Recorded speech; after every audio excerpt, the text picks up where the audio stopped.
Japan has made its choice and it's a real blow to the Kremlin. Tokyo is launching joint drone production with Ukraine, and Russia is already reacting nervously. Ukrainian combat experience has become so valuable that one of the world's most powerful economies has decided to build a new defense system together with Kyiv. Japan will learn from Ukraine, and this is just the beginning of a friendship. Ukrainian drones can be produced at Japanese enterprises beyond the reach of Russian missiles. The Kremlin has already lashed out with a diplomatic protest, but Tokyo has made it clear they do not intend to back down. How does this change the balance of power, and why is Moscow already sounding the alarm? We're looking into it right now. Greetings! This is Ukraine Today. I'm Solomia Dolik with the latest events. Japan is betting on Ukraine. Tokyo is launching a large-scale drone production project together with Kyiv. Ukrainian combat experience is becoming a model for the world's leading nations. According to a Japanese publication, Tokyo plans to significantly accelerate the development of its own drone industry, using Ukrainian experience gained during the full-scale war. In Japan, they directly admit it is the war in Ukraine that has fundamentally changed the modern understanding of warfare, and drones have become one of the main factors of success on the battlefield. Masayuki Masuda, director of the Center for Chinese Studies at Japan's National Institute for Defense Studies, emphasized that the success of Ukrainians is largely due to the effective use of drones. According to him, a modern army must not only create high-tech drones but also be able to quickly produce them in large quantities. So, what does the joint project involve? The new cluster will bring together Japanese defense companies, Ukrainian enterprises, research institutions, universities, the Ukrainian Chamber of Commerce in Japan, and technology companies. Its task will be more than just the development of military drones. Participants will also work on creating drones for disaster relief, logistics, maritime surveillance, underwater inspections, and performing work in hazardous conditions. For Japan, this is an opportunity to gain unique Ukrainian experience in the mass production of combat drones, the use of artificial intelligence, autonomous control, and electronic warfare countermeasure technologies. Experts explain that Tokyo seeks to sharply increase drone production due to a shortage of personnel and the need to control vast maritime territories amidst growing threats from China and Russia. In return, Ukraine can receive Japanese investment, modern electronics, optical systems, and microchips for new generations of drones. In addition, the production of Ukrainian drones at Japanese enterprises will allow part of the production capacity to be located beyond the reach of Russian missiles and will open new opportunities to enter the markets of Japan, Taiwan, and the Philippines. And Moscow's reaction was not long in coming. The Kremlin is shaking nervously. Strengthening Ukrainian-Japanese cooperation has already sparked a sharp reaction from the Kremlin. After an agreement was signed between a Japanese company and a Ukrainian one involved in creating interceptor drones, Russia sent a diplomatic protest to Tokyo, calling such cooperation a hostile act. However, the Japanese government rejected these claims and continued implementing joint defense projects with Ukraine. And it seems that cooperation between Kyiv and Tokyo is only gaining momentum. While Japan is launching a large-scale drone production project with Ukraine, the parties are already moving to new agreements in security and defense support. Japan is strengthening its support for Ukraine. Andriy Sybiha held important talks in Tokyo, and NATO will receive nearly $15 million to help Kyiv. Ukraine's foreign minister met with his Japanese counterpart during a visit to Tokyo. The head of Ukrainian diplomacy emphasized that today the security of Ukraine and Japan are inextricably linked. Japan's principled and consistent support is a powerful signal of solidarity. We highly value Japan's contribution to strengthening Ukraine's resilience and moving closer to a comprehensive and lasting peace. And practical confirmation of this support was not long in coming. Japan has for the first time officially allocated funding for the NATO Pearl mechanism, a priority list of Ukraine's needs.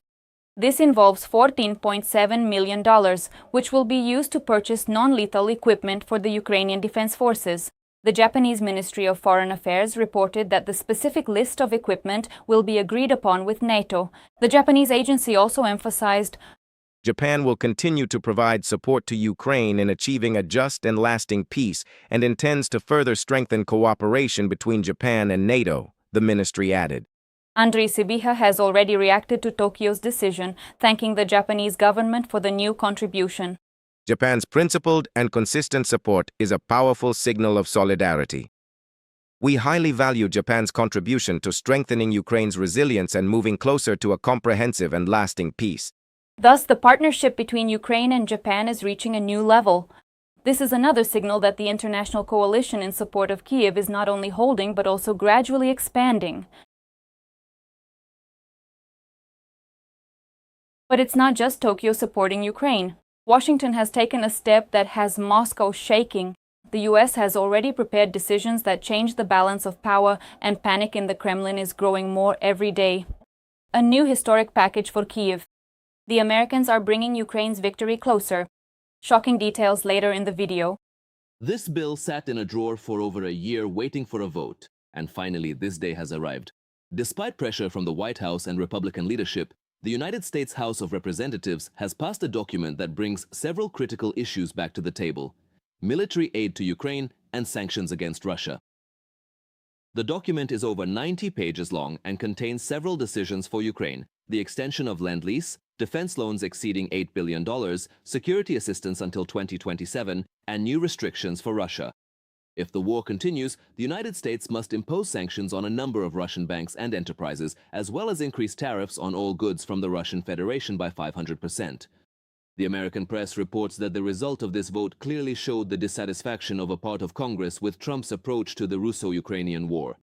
This is the second time in a week that the House of Representatives has diverged from the White House on foreign policy issues.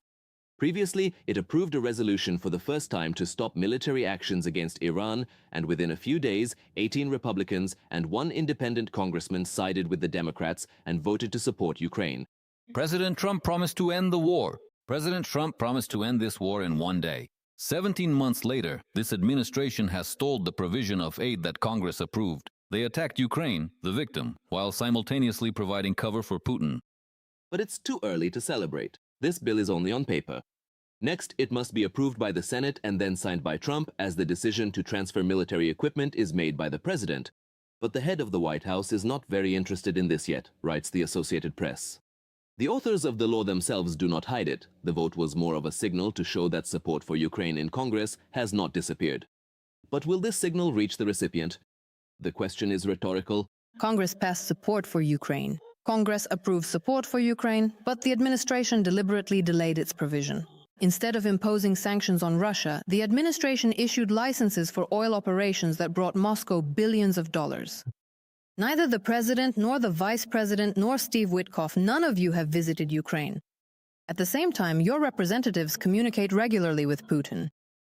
The president invited him and is effectively ready to give him the warmest welcome on American soil. But you don't even come to Congress to inform us about the progress of these contacts. In Congress, people are asking louder and louder, if the White House really wants to stop the war, why is aid to Ukraine being sold and sanctions against Russia being lifted? The United States Secretary of State had to respond to the claims. According to Marco Rubio, news will soon emerge regarding the allocation of $400 million in military aid to Ukraine.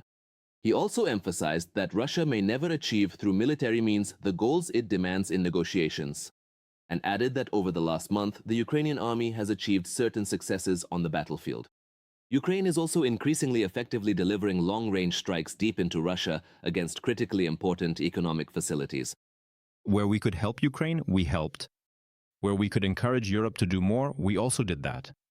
If you look at the amount of money spent, Europe has truly stepped up, and Ukraine in this process has been just as, if not more, effective. So we want them to be able to defend themselves, and we will find a way to make sure we can help them. But such a response from Rubio did not convince everyone. Congressman Bill Keating reminded the Secretary of State that Ukraine voluntarily gave up the world's third-largest nuclear arsenal under the Budapest Memorandum, counting on security guarantees from partners. And among those partners were the United States. The United States gave its word to Ukraine that they would protect it. I was struck in your opening statement that you took us all over the world and mentioned 15 different instances where you intervened. 15. And not once did you mention Ukraine when talking about the priorities of your achievements. But Trump did mention Ukraine. He avoided the topic of the Russian-Ukrainian war for a long time, but during a flight on a plane, he was still asked about Zelensky's letter to Putin. Would he want the presidents of Ukraine and the Russian Federation to first have a face-to-face conversation without the participation of the United States? I don't mind.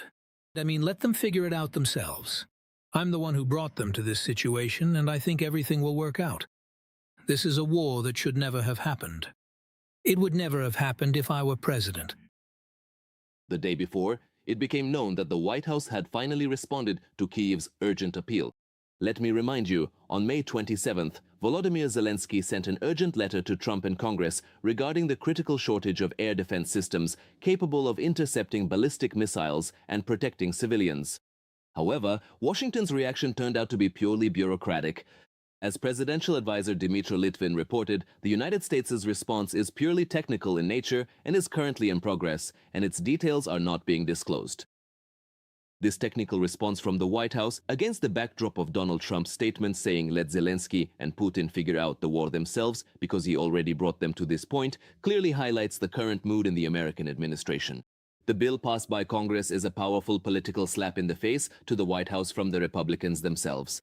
However, it does not yet mean that Ukraine will receive new billions or new weapons tomorrow. Ahead is the biggest barrier, the Senate and Trump's own signature. And now the question is whether this signal will become real help, because for Ukraine, it's not just the votes in Congress that matter, but how quickly they turn into new weapons, sanctions, and missiles. From New York, Yuri Hula, We Are Ukraine, Marathon United News. The partners' latest decisions have been a real cold shower for Moscow. Instead of fatigue, billions in new aid. Instead of a split, even closer coordination. And instead of isolation, Ukraine's deeper integration with the West.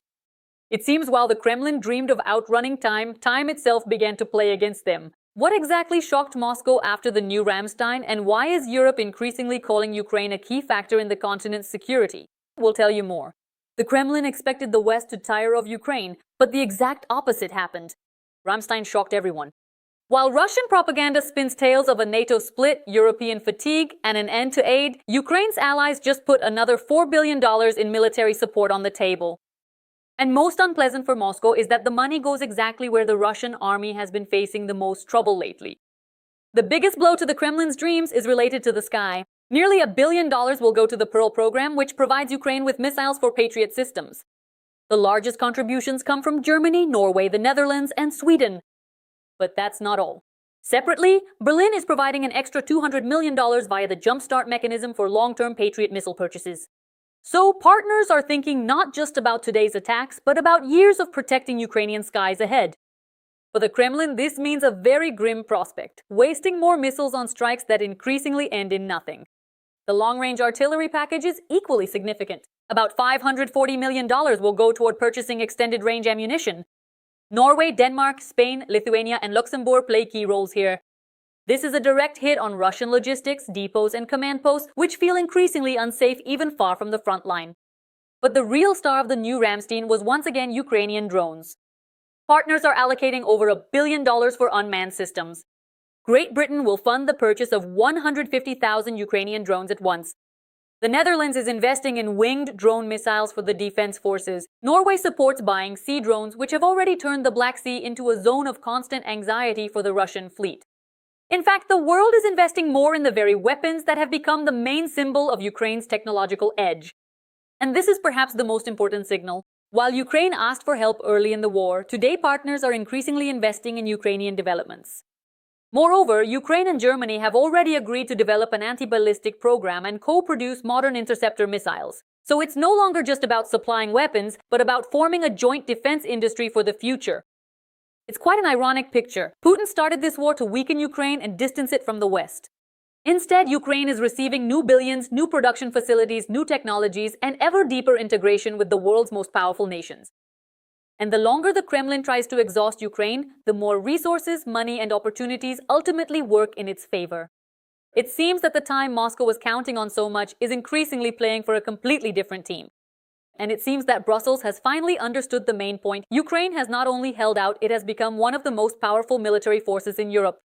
After a record-long meeting involving Ukraine, President Volodymyr Zelensky voiced a conclusion that just a few years ago would have seemed like science fiction to many. According to him, today partners no longer argue about whether Ukraine is capable of winning. They proceed from the fact that Ukraine is a key element of security for the entire continent. This is the longest meeting involving Ukraine in our history, and it is indeed very important. The main conclusions of all partners: Ukraine is strong. Everyone recognizes this absolutely. It is particularly telling that practically all the decisions of the latest Ramstein meeting align with Ukrainian priorities: air defense, Patriot missiles, long-range weapons, drones, army funding, and the development of its own defense production. One gets the impression that the West is no longer just helping Ukraine, but is gradually rebuilding its defense policy around the experience of the Ukrainian war. And this is already a completely different level of partnership. These signals sound no less painful for the Kremlin. While Russian propaganda has spent years trying to convince the world that Ukraine is about to be exhausted, Europe is talking about new missile production programs, joint defense projects, and long-term funding for Ukrainian defense. Moreover, Zelensky explicitly emphasized that partners are increasingly understanding the Kremlin's true intentions. Putin wants everything of ours to burn, and he is a madman. The partners feel this. Ukraine is ready for negotiations with him, despite this. Separately, the president drew attention to another problem that Moscow would prefer not to mention. According to him, Putin fears not only defeat, but also the consequences of the war's end for himself. After all, hundreds of thousands of people who have been to the front will sooner or later return home. And for the Kremlin system, this could become no less of a threat than any sanctions or military failures. Undoubtedly, Putin is afraid of his army returning home, which is why he is so afraid of the war ending without a victory. There will be no victory. But perhaps another statement by Zelensky resonated the loudest. And it explains a lot about the current reaction of Western partners. Ukraine today is de facto the second army of NATO, which is not inferior to the second army of the world. Just a few years ago, the Kremlin dreamed of preventing Ukraine's rapprochement with the West. Today, Ukraine receives billions of dollars in aid, is moving toward EU membership, and is becoming more and more integrated into the European security system. It turns out to be quite ironic. The longer Putin tries to return Ukraine to the orbit of the old empire, the faster it becomes an integral part of a new European future. And it seems that this is precisely one of the Kremlin's biggest strategic failures today. Only yesterday, the Kremlin considered this an unlikely scenario, but today it is rapidly becoming a reality.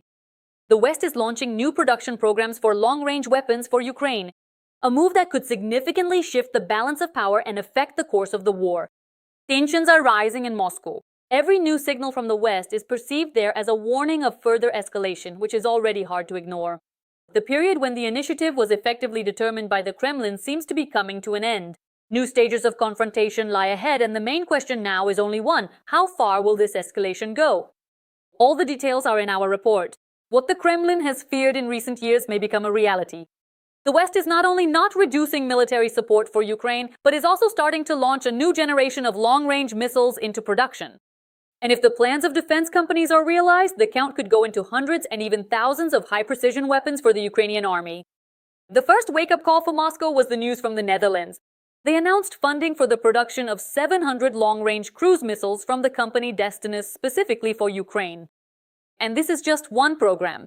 In parallel, reports continue to circulate about Ukraine's use of new long-range ARAM missiles with a declared range of over 930 kilometers. That's not even the most interesting part. According to some estimates, we could be talking about future deliveries not in single batches, but on a scale that will be counted in thousands. For the Russian military command, such a prospect looks almost like a strategic nightmare. After all, if before one could try to hide warehouses, headquarters, and military plants somewhere far in the rear, now the very concept of safe depth is beginning to crumble. From Belgorod to the Urals, from military airfields to defense industry enterprises, all of this is gradually falling into the zone of potential risk. But the real intrigue is unfolding in Great Britain.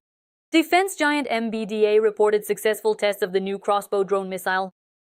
And here, what is particularly painful for the Kremlin is not even the range of 800 kilometers or the warhead weighing 300 kilograms. The speed of development is impressive. Only 9 months passed from the emergence of the idea to the finished prototype. In fact, the British demonstrated that modern high-precision weapons can already be created faster than Russian officials can write another report about having no analogs. And crossbow is just one part of a much larger story. Within the British Breakstab project, several more long-range systems are being created in parallel. For example, Tiger Shark is capable of hitting targets at a distance of up to 1,000 kilometers, carrying a warhead weighing 300 kilograms. And its cost is just over $500,000, which by modern military standards looks like an almost budget option. Even more interesting is Skylance with a declared range of up to 1,200 kilometers. One detail adds a special piquancy to the situation. All these systems are created according to the ITAR-free principle. In simple words, without American components that could restrict the transfer of weapons to third countries. So the British deliberately designed these missiles so that in the future they could be transferred to Ukraine quickly and without unnecessary bureaucracy. For the Kremlin, this is a very unpleasant signal. Political leverage to block such deliveries is becoming increasingly scarce. The most symbolic thing is how the West's very approach has changed. If at the start of the full-scale war, allies argued even about transferring individual artillery systems, now it's increasingly about joint production, multi-year funding programs, and creating entire lines of long-range weapons specifically for Ukraine's needs. In fact, a new defense ecosystem is forming, in which Ukraine is no longer just a recipient of aid, but one of the key centers of future European security. It's funny that Putin started this war under the slogans of demilitarizing Ukraine. A few years have passed, and now Ukraine is gaining access to technologies it could only dream of before. The West is launching new production lines, funding hundreds and thousands of long-range systems. If these programs are even partially implemented, then for many Russian facilities, the coming years could turn out to be much less peaceful than the Kremlin is used to counting on. For Russians, night alerts are becoming as common a part of life as morning coffee. Before Moscow could recover from previous attacks, the sky over Russia and the occupied territories was again filled with the sounds of explosions and sirens.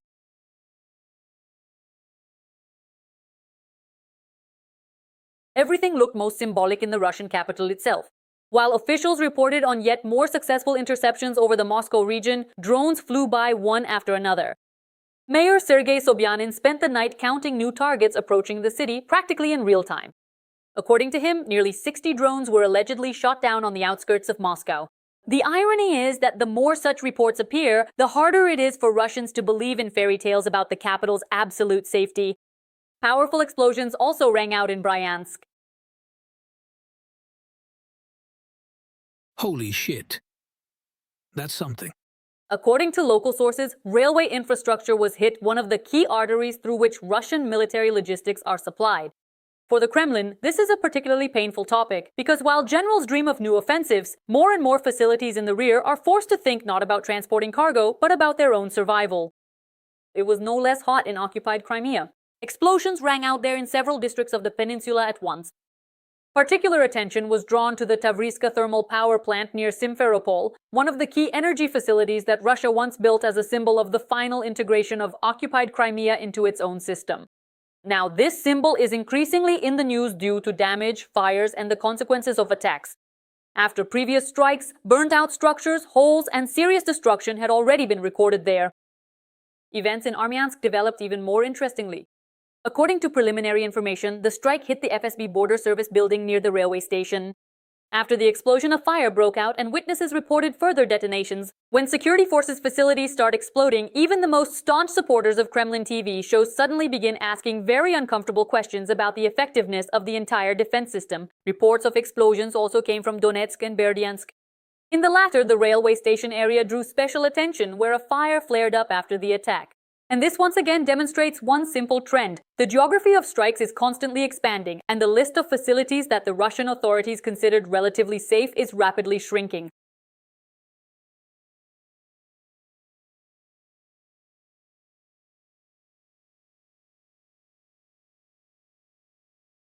The final statistics from the Russian Ministry of Defense look particularly telling.